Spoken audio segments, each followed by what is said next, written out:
Basically, I'm on a quest to become a comedian, and I think that the best way to do this is to interview comedians and get inside information from people who are already in the business.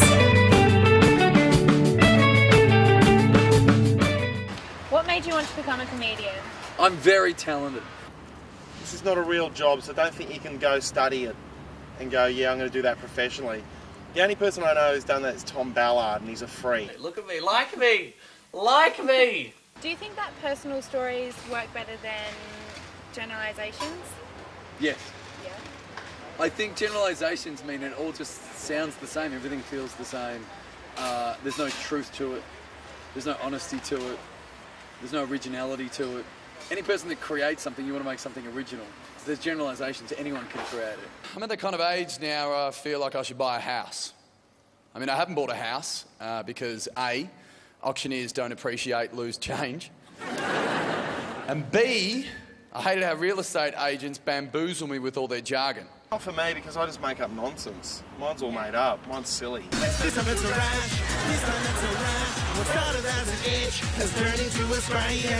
So, yeah, no, I mean, and also you eventually run out of stories. Yeah. Like, and I think the most interesting stories you have are like when you're probably not doing comedy, because if you're trying to turn every personal story into a bit of comedy, then you're not really living your life. What do you do if no one laughs? You cry. You cry. No, you try and convince yourself that the audience is stupid, they don't get you, they're not smart enough to understand your humour, and then you try and find an audience that does. Generally, I've got a rule. I'll try things 2 to 3 times. If it doesn't work 3 times, then that's it. How do you come up with your shows? Do you have long periods where you just sit and write, or do you just wake up in the middle of the night and go, this is brilliant? And just have an epiphany, like Yeah. everything has to stop. I have to write this. I don't care where I am. This has to happen. What are off limits? How do you know if something's not funny? When they're not laughing. If I was to base my act around the fact that I'm an orphan, how far could I push it? Anything is funny, especially if you own it. If it's your life, you can totally own that. But make sure that it's crafted in a very funny way. Yeah. And people need a laugh. And you know, my friends found it really hard to comfort me at my mum's funeral because I said my dad's funeral was better. Decide what you can and can't say about your own life. That's the other great thing about telling personal stories, is that if you're clearly comfortable with it, because you're talking about it on stage, then everyone's going to relax around it, you know. 2 very bad things happened to me at the same time. My boyfriend broke up with me. Fuck you then. Fine.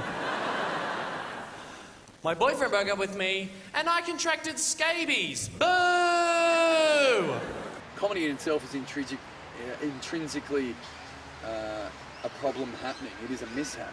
It is a bad occurrence. It is misery in your life. It's just But turn into something funny. turn into something funny.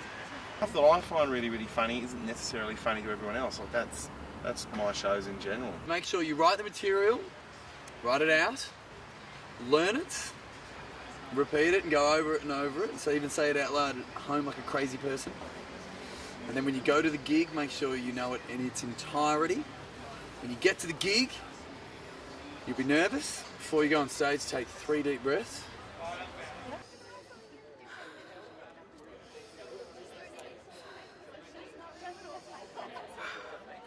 Do the crazy dance. Yeah. And then when you walk out, make sure that you know the material and you can deliver it well. Okay. Many people think that there are mainly negative associations with being an orphan, of course, but I think that there are more positives. Okay, like when telemarketers call. And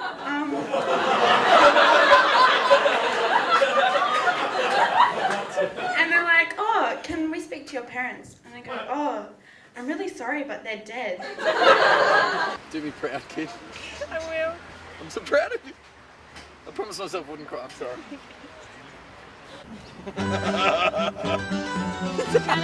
Kind of makes me mechanical.